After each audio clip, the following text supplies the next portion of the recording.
DECO blinking blue. Step 1. Power on the DECO. Ensure your DECO is plugged into a power source. Blinking blue indicates it's ready for setup. Step 2. Download the app. Install the TP-Link DECO app on your smartphone from the App Store, iOS, or Google Play, Android. Step 3. Connect to DECO Wi-Fi. Open your phone's Wi-Fi settings and connect to the DECO's Wi-Fi network, usually named something like DECO_XXXX. Step 4.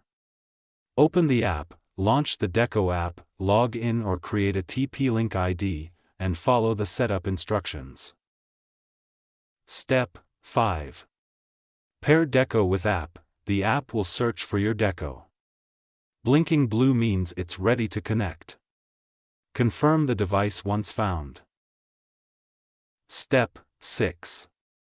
Configure network settings. Set your network name, SSID, and password, then follow the prompts to complete the setup.